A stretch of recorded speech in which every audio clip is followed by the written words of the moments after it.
네, 안녕하십니까. 달려라 삼촌TV 무무겸비입니다. 오늘 제가 말씀드릴 내용은 신규 교사 현지 적응 연수 관련된 내용입니다. 이 내용은 제외한국학교에 2020학년도에 신규로 채용되신 선생님들은 당연히 필요한 자료겠고요. 그리고 앞으로 제외한국학교에서 근무하고 싶다 하시는 분들은 이런 연수 과정을 거쳐서 이제 채용이 돼서 중국에 넘어가신다는 것을 알아두시면 좋을 것 같습니다. 저는 이 연수를 교육부에서 최초 제외한국학교에 가시는 선생님들을 위해서 연수 시작할 때부터 처음부터 제가 이거를 맡아서 했었고요. 물론 저 중국 파트, 특히 산동성 쪽에 있는 학교들을 맡아서 했었습니다. 자, 올해는 제가 개인 사정으로 인해서 교육부에서 하는 연수는 제가 참석을 못할 것 같아가지고 유튜브에다가 올려서 자료를 남겨놓으려고 하고 있습니다. 자, 그러면 연수 내용 시작하겠습니다. 원래 1시간 반짜리인데 이거 좀 요점만 집어가지고 빨리빨리 진행하도록 하겠습니다. 자, 그럼 연수 자료 보면서 진도 뽑도록 하겠습니다. 자, 입국 전에 준비하실 것들을 말씀을 드릴게요. 일단 고용휴직을 신청하셔야 되고요. 고용휴직은 서약서, 학교장 의견서, 고용계약서, 경력증명서, 보수지급증명자료, 수업시수 배당표 이런 것들이 필요합니다. 지원하신 학교로부터 합격 통보를 받고 난 다음에는 교감 선생님이나 교장 선생님한테 가가지고 합격했다는 사실을 일단 통보를 하셔야 될 거고요. 선생님 본인이 준비하셔야 될 서류는 서약서하고 학교장 의견서고요. 나머지 고용계약서, 경력증명서, 보수지급증명자료, 수업시수 배당표는 지원하신 학교, 합격하신 학교에서 보내줄 겁니다. 그거를 다 모아서 아마 교감 선생님이 이 서류를 다 만들어 가지고 교육청에다가 고용휴직 신청을 하시게 될 겁니다. 그리고 건강보험공단은 휴직기간 동안 건강보험료 납부 안 합니다. 현 소속교 행정실을 통해서 고용휴직 신고가 되고 또 출입국 사무소에서 연락이 가면은 자동으로 납부가 중지가 됩니다. 그리고 교원 공제에 내시는 것이 있다면은 행정실에서 급여 중지될 때 자동으로 납입이 중지가 되고요. 만약에 휴직 중에 따로 납부를 하고 싶으시면은 교원 공제회에 신청사고 서류를 제출하시면 됩니다. 공무원 연금은 휴직 기간 동안 내셔도 되고 복직 후에 내셔도 되는데 복직 후 내시게 되면은 복직 후 인상된 호봉으로 내시기 때문에 더 많이 내게 돼서 손해입니다. 여유가 되신다면 휴직 중 내시는 게 더 이익입니다. 운전면허증 처리하셔야 되는데요. 운전면허증 같은 경우는 적성검사 기간 잘 보시고 만약에 해외에 계시는 근무 기간을 겹치게 되면은 조기에 적성검사도 가능하고요. 근무하시는 기간 중간에 적성검사 기간이 걸리게 되면은 미리 적성검사 기간을 연기해 달라고 신청하시는 게 좋습니다. 예전에는 적성검사 기간 동안에 해외에 나가 있다는 것을 증빙만 하게 되면은 그러니까 출입국 사실 증명서를 떼가지고 제출하면은 이걸 한번 봐주기도 했었는데요. 요즘에는 법이 조금 바뀌어서 그런지 운전면허증이 취소가 될 수도 있습니다. 적성검사 기간을 연기해 달라고 그때 국내에 없다라고 미리 말씀을 하시고 하시는 게 좋습니다. 그리고 중국에서 운전하실 거라고 국제운전면허증 받아오시는 분들 계실 수도 있는데요. 그거 안 통합니다. 만약에 중국에서 운전을 하고 싶다 하시면은 일단 한국 운전면허증 들고 오시고요. 중국에서 운전면허증 시험을 새로 치셔야 됩니다. 물론 실기는 안 치고요. 필기만 치게 됩니다. 필기 100문제 중에 90문제 맞추면은 중국 운전면허증 받으실 수 있습니다. 자, 그리고 인터넷 뱅킹을 외국에서도 가능하도록 해외 차단을 해제해 주세요. 그리고 공인인증서하고 보안카드 같은 거 받아오시고요. 핸드폰으로 보통 이제 이렇게 금융거래 많이 하시는데 뭐 VPN 깔아가지고 하실 수도 있겠지만은 그거 언제 막힐지 모르니까 PC에서 할 수 있도록 PC에서 이체나 그런 것들이 금융거래 가능할 수 있도록 준비를 해 오시는 게 좋습니다. 그리고 한국 핸드폰 번호 중지하지 마시고 출국 전날 해지하시면 됩니다. 사용하시던 핸드폰에다가 중국 유심 끼워서 이렇게 사용하시면 되는데요. 보통 이제 중국에서 핸드폰이 뭐 금액이 얼마 안 하니까 뭐 싼 거 하나 사가지고 하시는 게 좋습니다. 삼성폰 같은 경우에는 중국에 들고 가서 전화는 되는데 뭐 위챗이라든가 아니면은 중국에서만 돌아가는 그런 어플들이 기능이 좀 막혀 있는 그런 경우들이 있습니다. 만약에 가족분들하고 한국에 있는 가족분들하고 국제전화를 좀 많이 써야 된다 하실 그런 분들은 070 인터넷 전화를 하나 개통해서 들고 오시는 것도 좋고요. 동반자녀 전출입 관련돼서는 나이스로 처리하면 됩니다. 칭다오하고 웨이하이 같은 경우는 나이스 깔려 있고요. 그리고 다른 지역 북경 같은 경우는 나이스가 안 깔려 있는 걸로 알고 있는데 뭐 지금 어떤지 잘 모르겠습니다. 하여튼 지원하시는 가시게 된 학교에다가 한번 행정실에 확인을 해 보시고 만약에 안 깔려 있다 하게 되면은 생기부하고 건기부 챙겨가지고 오시기 바랍니다. 그리고 이제 한국에 있는 주택을 정리하시고 남기고 올 이삿짐 같은 것들 정리하셔야 되는데요. 가족이 많고 짐이 많을 경우에는 해외 이사 전문 업체를 이용하시는 게 좋고요.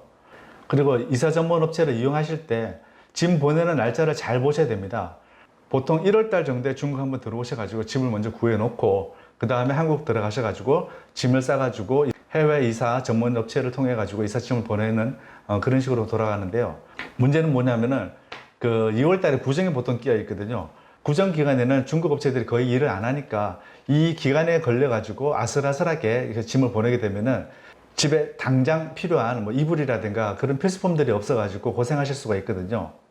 예전에 어떤 선생님은 딱 그 기간에 구정 연휴 기간 동안에 이삿짐이 딱 블럭되는 바람에 짐이 예전보다 한 2주 정도 늦게 와가지고 덮을 이불이 없어서 커튼 뜯어가지고 이렇게 뭐 둘둘 말고 자고 하셨다고 그래가지고 제가 뭐 침낭 빌려드리고 했었는데 그 기간 잘 맞춰가지고 이삿짐 보내시기 바라고, 그리고 당장 써야 될 필수품 같은 경우는 본인이 일단 개인 거는 본인이 일단 싸가지고 들고 들어가시는 게 제일 좋습니다. 자, 입국 관련돼 가지고 이제 비자를 이제 받으셔야 됩니다. 이제 취업 비자를 받으셔야 되는데요. 취업 비자를 받기 위해서 학교 행정실에서 여러 가지 서류들을 달라고 할 겁니다. 그거는 이제 합격자에 한해 가지고 뭐 이력서라든가 뭐 교원 자격증이라든가 가족관계 증명서라든가 그런 것들을 달라고 요청을 할 건데요. 그 서류를 잘 챙겨 가지고 이제 행정실로 보내주시면 행정실에 외사 담당, 보통 이제 비자 담당하는 직원이 있습니다. 직원들이 서류를 꾸며 가지고 전무가증을 만들고 초청장을 한국으로 보내드립니다. 그러면 그 초청장을 가지고 중국 대사관에 가가지고 취업 비자를 받습니다. 근데 이 취업 비자하고 거래증하고 다릅니다. 취업 비자는 처음 들어오실 때 쓰는 거고요. 보면은 30일짜리라고 이제 기한이 되어 있습니다. 들어오고 중국에 입국하고 난 다음에 30일 동안만 그 체류가 가능하고, 일단 들어오시고 난 다음에 그 비자를 가지고 1년짜리 거류증으로 바꿔줍니다. 그 바꿔주는 어떤 그런 내용들은 행정실에서 맡아서 처리를 해드릴 겁니다. 그리고 주석 등기를 하셔야 되는데, 주석 등기는 중국에서 외국인들 관리를 위해서 입국하고 난 다음에 24시간 이내에 주석 등기나 어디 있다라는 것을 등기를 하도록 그렇게 되어 있습니다. 처음 입국하셔서 뭐 집은 없으니까 당장, 그래서 호텔 같은 데 이렇게 숙박을 하시게 되는데, 정식 호텔에 숙박을 할 경우에는 호텔에서 알아서 주석 등기를 해줍니다. 만일 지금 부임하시는 학교에 뭐 아는 선생님이 계시거나 아니면은 뭐 지인이 있다 그래가지고 그쪽 집에서 가게 될 경우에도 반드시 주석 등기를 하셔야 됩니다. 이게 주석 등기가 제대로 안 됐을 경우에 벌금도 세고, 뭐 심지어는 파출소 끌려가가지고 경위서 쓰고 뭐 피 뽑고 뭐 그래야 될 경우도 있거든요. 그래서 주석 등기 꼭 잊지 마시고, 한국에 잠깐 나갔다가 들어오신다거나 아니면 또 다른 외국에 하여튼 국경을 중국을 벗어났다 다시 들어올 경우에는 주석 등기를 해야 되는지 말아야 되는지 보통 행정실에 그 외사 담당 직원이 내용을 잘 알고 있으니까 꼭 확인하고 이렇게 움직이시기 바랍니다. 그리고 이제 해외에서 근무를 하시게 됐으니까 이제 재외 국민으로서 등록을 해야 됩니다. 재외 국민 등록이 뭐냐면요, 외국에 거주 혹은 체류하는 우리 국민을 관할 제외 공간에 등록하도록 하는 그런 제도인데요. 이 내용은 법적 의무사항이고요. 특히 자녀분이 특례 입학에 해당되시는 분 같은 경우에는 반드시 하셔야 됩니다. 그리고 제외국민 등록은 관할 영사관에 직접 방문 또는 온라인으로 등록이 가능합니다. 등록하는 방법은 관할 공간 홈페이지 참조하시면 되겠습니다. 자, 이제 생활 파트로 넘어가 보겠습니다. 이제 중국에서 이제 생활하셔야 될 건데, 가장 뭐 사람 사는데 필요한 게 의식주 아니겠습니까? 의식주 나눠서 한번 얘기해 보도록 하겠습니다. 첫 번째는 옷입니다. 뭐 옷을 어떤 걸 입어야 되냐 그거를 얘기하자는 게 아니고 날씨가 어떠냐 하는 뭐 그런 내용인데요. 일단은 웨이하이 같은 경우에는 그래서 패딩이라든가 이런 것들 꼭 챙겨 가셔야 될 거고, 청도는 그 정도는 아닙니다만 그래도 두툼한 패딩 같은 거 하나 챙겨 가시는 게 좋을 것 같습니다. 그리고 11월 15일부터 3월 15일까지 난치라고 하는 중앙 난방이 있는데요. 방 평방미터 따라 가지고 이렇게 금액이 책정이 됩니다. 보통 선생님들이 2월 달 정도에 들어가셔 가지고 3월 개교 준비한다고 2월 중순이나 말 정도 이렇게 들어가실 텐데, 보통 이제 집 계약하는 시점은 2월 초나 뭐 1월 말 이 정도 이렇게 될 겁니다. 근데 이게 11월 달에 돈을 내게 돼 있어 가지고 집주인이 먼저 난치비를 내놨다면 모르겠는데, 안 냈을 경우에는 11월 달부터 3월 달까지 전체 난방비, 난치비를 내야 될 그럴 상황이 발생할 수도 있고요. 만약에 집에 가스보일러가 설치가 돼 있어서 난치를 안 쓰고 뭐 개별적으로 내가 밑에 온도를 쓴다 하게 될 경우에는 난치비용은 안 내고 뭐 가스비만 들겠죠. 그거 집 입주하실 때 꼭 확인해 보시기 바랍니다. 자, 생활 두 번째, 식입니다. 뭘 어떻게 먹을 것이냐 하는 건데, 우리가 예전에 얘기할 때 5만 가지 다 있다 하게 되면은 뭐 전체 모든 것이 다 있다라고 이렇게 얘기를 하지 않습니까? 그 말이 어디서 나왔냐면은 중국에 메뉴가 한 5만 개 정도, 중국 요리가 한 5만 개 정도 이렇게 된다고 합니다. 그래서 5만 가지 있다 하면 다 있다 라고 할 정도로 엄청나게 다양한 중국 요리들이 있습니다. 보통 오셔가지고 아이들이 중국 요리를 잘 먹을 수 있을까 그런 거 걱정을 많이 하시는데 걱정하지 마십시오. 보통 중국 식당 가셔도 되지만은 아니면은 조선족 식당이 있거든요. 예를 들어서 뭐 진달래 냉면이라든가 뭐 그런 데가 있습니다. 조선족 식당 가면은 반찬 한국이랑 거의 비슷하고요. 그리고 식자재가 한국보다 훨씬 품질이 좋고 가격이 저렴하기 때문에 정말 좋은 양질의 음식을 이렇게 드실 수가 있습니다.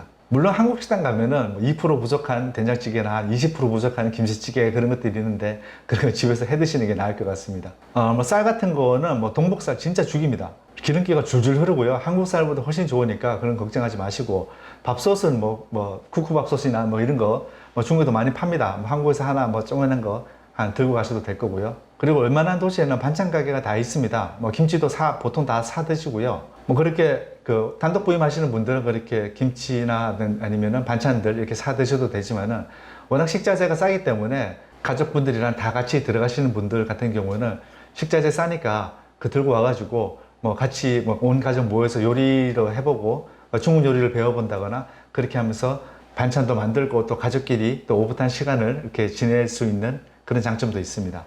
집에서 보통 된장 같은 거 막 싸준다고 어머니가 싸준다고 막 들고 오시는 분들 계신데 그거 다 팔거든요. 그러니까 뭐 진짜 젓갈부터 시작해가지고 뭐 멸치조림 이런 거 막 바리바리 챙겨 오시는 분들 계신데 그러지 마시고 그냥 사 드십시오. 하다못해 제사 때 되면은 큰 마트 가면은 제사 음식 전하고 다 팔거든요. 저 같은 경우는 그냥 그거 사가지고 데워가지고 이렇게 제사 진행했으니까 걱정 안 하셔도 될 것 같습니다. 그리고 중국은 아직까지 분리수거나 이런 개념들은 아직은 없습니다. 이제 실시한다고 이제 막 뭐 준비하고 있는 것 같은데 아직도 그냥 비닐봉투에 그냥 다 넣어가지고 그냥 훅 버리면 되거든요. 그리고 동네마다 조금씩 다르겠지만은 중국은 하수관이 기본적으로 있다만 하거든요. 그래서 수박 같은 거 드시고 난 다음에 그냥 껍질 대충 잘라가지고 그냥 변기에 넣고 물 내려버려도 뭐 되는 그런 지역도 있습니다. 그런 거 집주인한테 꼭 확인하고 하세요. 괜히 막혀가지고 막 넘치게 하지 마시고. 자녀분들을 데리고 같이 부임하시는, 같이 중국으로 들어가는 그런 집에서 가장 좋다라고 얘기하는 게 과일을 진짜 마음껏 먹을 수가 있습니다. 한국에서 보통 수박 하나 사려고 하면은 뭐 15,000원, 20,000원씩 한다고 하던데 한 4통 정도 살 수 있을 겁니다. 그래서 무거워서 못 들고 올 정도로 살 수 있으니까요. 그리고 자녀가 과일을 진짜 좋아하는 그런 집 같은 경우에는 김치 냉장고를 아예 2개를 준비를 해가지고 하나는 김치 넣고 하나는 거기다가 과일만 꽉 집어넣고 이렇게 해서 생활하시는 분도 봤습니다. 그리고 요즘 한국에서 뭐 마라탕 같은 게 유행한다고 하는데요. 한국에서 있는 마라탕이나 뭐 호거 이런 거 가격에 절반 이하의 가격에 중국에서는 마음껏 드실 수가 있으니까. 그리고 또 맥주값 싸지 않습니까? 그러다 보니까 보통 이제 부임하시고 난 다음에 한 3개월 정도 지나면 한 5kg 정도 불어 있다고 하더라고요. 하여튼 뭐 쌍차이만 조심하면은 중국에서 식사하고 음식 드시는데 큰 문제는 없습니다. 그리고 워낙에 식당이 많고 메뉴가 많으니까 주말에 가족들하고 같이 식당 찾아다니면서 한번 맛집 투어 같은 거 한번 해보시는 것도 나쁘지 않습니다. 자, 생활 세 번째로 이제 집입니다. 보통 이제 집을 어떻게 얼마짜리를 뭐 구할 것이냐로 고민을 많이 하시는데요.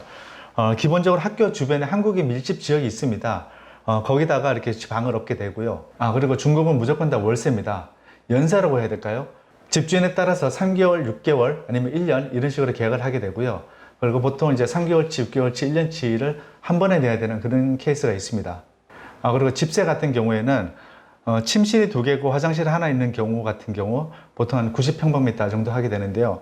그런 경우에는 연 한 4만 위엔 정도에서 그리고 가족이 많아서 침실이 3개, 화장실이 2개 같은 경우에는 170평방미터 같은 경우에는 연 한 5만 위엔 정도 하게 됩니다. 물론 이거는 거주하시는 지역에 따라 가지고 천차만별일 수 있습니다. 이거보다 훨씬 쌀 수도 있고요. 이거보다 훨씬 비쌀 수도 있습니다. 집 안에 인테리어가 얼마나 되어 있냐에 따라 가지고 다 달라지고요. 그리고 또 사시는 지역에 따라 가지고도 이게 천차만별입니다.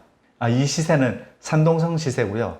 이게 상해나 북경으로 가게 되면 이 금액은 어림도 없습니다. 그래서 집을 얻는데 가장 추천드리는 방법은 뭐냐면 귀임하시는 스님들 집을 그대로 인수인계 받는 겁니다. 이 분이 보통 2년 내지는 3년 거기 사셨을 거니까 집주인하고도 어느 정도 교감도 있을 것이고, 근데 이게 귀임하시는 분하고 부임하시는 분하고 가족 인원수가 맞지 않아 가지고 집을 이렇게 인수인계가 안 됐을 경우에는 부동산이라든가 아니면은 그 집주인하고 직거래하는 그런 형태로 많이 이루어지고 있습니다. 그리고 집을 임대를 할 때 야징금, 즉 보증금을 내게 돼 있는데요. 보통 이제 보증금은 한 달치 월세 정도가 되겠습니다. 부동산 업체를 통해서 임대를 하셨을 경우에는 중개 수수료를 내셔야 되는데요. 보통 이제 반달치 월세 정도가 되겠습니다. 자, 처음에 이렇게 집을 얻으셔야 될 것 같으면은 아까 말씀드렸다시피 중개 수수료도 내야 되고 보증금도 내야 되고 집주인에 따라 가지고는 뭐 3개월치, 6개월치 또는 1년치 월세를 한꺼번에 다 내야 되는 그런 상황이 발생을 합니다. 자, 그렇다면 이제 당장 이제 중국 돈이 필요하신데요. 뭐 나중에 이제 급여를 받으시면 중국 돈으로 받으시겠지만은 처음에 이렇게 목돈이 좀 필요하기 때문에 한국에서 환전을 해가지고 갖고 들어가셔야 됩니다. 뭐 환전하는 곳은 뭐 여러 곳이 있겠습니다만 제일 좋은 방법은 귀임하시는 선생님들, 그분들은 이제 이민표를 가지고 계시고 이제 한국으로 돌아오실 거니까 한국 돈이 필요하시단 말입니다. 또 그런 부분들을 서로 교환하시는 게 가장 좋습니다. 저 같은 경우는 네이버에 나오는 저기 기준 환율로 해가지고 이렇게 했고요. 보통 살 때 팔 때 해가지고 금액 차이가 되게 많이 나는데 그걸 이제 기준 환율로 해가지고 계산해서 이렇게 서로 맞교환을 하게 되면은 제일 손해를 덜 보고요. 서로 이익입니다. 그렇지 않은 경우에는 이제 캐피탈이라고 하죠. 이제 환전상인데요. 그런 사람들을 통해서 환전을 하게 되는 경우가 있는데, 그거 사실 다 불법입니다. 중국 외환관리법에 위반되는 사항이고요. 만약에 거래를 하다가 그 당국에 적발이 돼가지고 그 돈이 다 압수가 돼도 할 말이 없습니다. 그리고 또 신분이 한국 공무원인데 외환관리법 위반으로 중국 그 당국에 적발됐다라는 그런 내용들이 또 한국어로 또 전달이 되버리면은 선생님들 신분에 또 문제가 생길 수도 있으니까 가급적 환전상은 사용 안 하시는 게 좋을 것 같습니다. 그리고 또 선생님들이 보통 집을 원하시는 것이 단지 주변에 상가가 형성되어 있고 교통이 편리하고 뭐 애들이 놀기 안전하고 학교가 가깝고 그래서 걸어서 뭐 통근이 가능하다거나 그렇고 풀옵션으로 되어 있는 집들을 원합니다. 그런 집이 있기도 있습니다. 비쌀 뿐이죠. 대형 가전, 냉장고, 세탁기 뭐 이런 것들은 현재 다 있고요. 한국에 있는 거 아깝다고 저기 중국에 들고 오셔가지고 쓰시는 경우들이 있는데 대형 가전은 안 그러시는 게 좋습니다. 일단 왔다 갔다 하는 어떤 그 물류 비용이 더 많이 들기도 하고요. 그리고 전기 주파수가 조금 다릅니다. 한국이랑. 꽂으면 일단 돌아가긴 돌아가는데 어느 날 갑자기 퍽 하고 터질 수 있습니다. 이것도 보통 이제 그 돌아가시는 귀임하시는 선생님들 집에 있는 거 그대로 받아온다거나 아니면 지역 커뮤니티 뭐 교민단체 이런 데 있거든요. 거기서 중국 물품 아나바다 해가지고 사용하시는 경우들이 많습니다. 그리고 중국 물 안에 석회분이 많아가지고 주전자에다 물 같은 거 끓이면은 입구에 허옇게 이렇게 막 그 가루 같은 것들이 막 생깁니다. 제가 그런 것들이 아무래도 찝찝하다고 할 것 같으면은 집에 이제 정수 필터를 설치를 하시거나 아니면은 그 큰 물통 있죠. 큰 생수통 같은 거를 주문해 가지고 거기 있는 물로 이제 주로 사용하시기도 합니다. 물에 아무래도 석회질이 많다 보니까 이제 샤워하거나 그럴 때 뭐 피부나 이제 모발 이런 데 영양에 조금 문제가 생기기도 하는데 그러신 분들 같은 경우는 그냥 연수기 같은 거 끼워 가지고 사용하시면 될 것 같습니다. 자, 이제 중국 입국하실 때 아니면 또 중국에서 생활하실 때 주의해야 될 사항들에 대해서 몇 가지 말씀드리겠습니다. 일단 정치나 종교 이런 부분들은 서로 민감한 부분이니까 아예 언급 자체를 안 하시는 게 좋고요. 그리고 이제 앞으로 각종 어떤 업무 처리나 아니면 생활 관련된 어떤 그런 지원을 받기 위해서 행정실에 있는 직원하고 이제 의사소통을 해야 되는 경우가 많이 생길 텐데요. 한국 직원도 있겠습니다만 보통 이제 조선족 아니면은 한국말을 할 줄 아는 한족 직원들이 많이 지원을 하게 될 겁니다.